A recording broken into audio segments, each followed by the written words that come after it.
आज भी दिल्ली मेट्रो के 18 स्टेशन बंद रहेंगे। सीजेपी के प्रदर्शन को देखते हुए फैसला लिया गया है। सुबह 7:30 बजे से अगले आदेश तक ये स्टेशन बंद रहेंगे। लगातार चौथा दिन है जब इन स्टेशंस को बंद रखा जाएगा।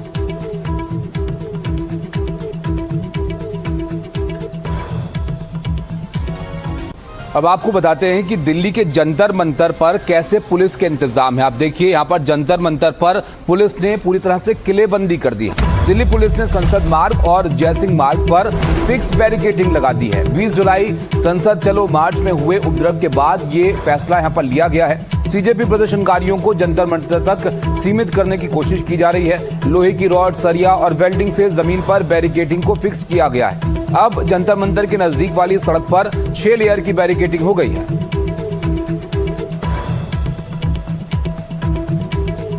दिल्ली के जंतर मंतर के नजदीक एनडीएमसी का जो सेंटर है उसके ठीक सामने एनडीटीवी की टीम जो है वो मौजूद है और यहाँ पर आप देख पाएंगे कि जो अतिरिक्त सुरक्षा बल है उनकी तैनाती की गई है। सामने एंटी रॉयट व्हीकल जो है वो भी तैनात है। वज्र वाहन जो है उनकी भी जो तैनाती है वो की गई है। और अब दिल्ली पुलिस की तरफ से यहाँ पर जो बैरिकेडिंग लगाई गई थी, कई लेयर की बैरिकेडिंग थी और उन्हें अब फिक्स करने का जो काम है वो यहाँ पर होता हुआ आपको दिखाई पड़ेगा। तो इस तरह से यहाँ पर जो ये बैरिकेड्स लगाए गए हैं उन्हें तकरीबन 2 इंच के आसपास जो मोटी लोहे की जो चादर है उसके सहारे यहाँ पर फिक्स करने का जो काम है वो किया गया है। और इसके साथ साथ यहाँ पर कुछ इस तरह की जो स्थिति है वो भी आपको दिखाई पड़ेगी, क्योंकि हमने देखा कि 20 जुलाई के रोज जब यहाँ पर संसद चलो का जो ऐलान है वो किया गया था कॉकरोच जनता पार्टी की तरफ से, तो उस दौरान जो भीड़ यहाँ से निकली, जो प्रदर्शनकारी यहाँ से निकले, उन्होंने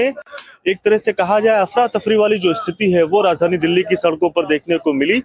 और अब चारों तरफ से जो प्रदर्शनकारी हैं उन्हें सीमित अंदर जंतर मंतर तक ही रखा जाए। तो उसके लिए चूंकि अगर यहाँ से बैरिकेडिंग हटाने की जो कोशिश है वो प्रदर्शनकारियों की तरफ से की जाती है, तो कहीं ना कहीं जो ये परमानेंट बैरिकेडिंग यहाँ पर की गई है ये कहीं ना कहीं दिल्ली पुलिस की जो मदद है वो करेगी और प्रदर्शनकारी इसे हटाने में जो काफी मुश्किलों का जो सामना है वो प्रदर्शनकारियों को करना पड़ेगा। तो अब फिलहाल जो जंतर मंतर है उसके आसपास वाला जो एरिया है उसे परमानेंट तरीके से जो फिक्स करने का जो काम है, बैरिकेडिंग भले ही लगाई गई थी अब तक, लेकिन अब परमानेंट बैरिकेडिंग के सहारे जो प्रदर्शनकारी हैं उन्हें जंतर मंतर तक ही सीमित करने की जो कोशिश है, सीमित करने का जो प्रयास है वो फिलहाल दिल्ली पुलिस की तरफ से होता हुआ दिखाई पड़ेगा।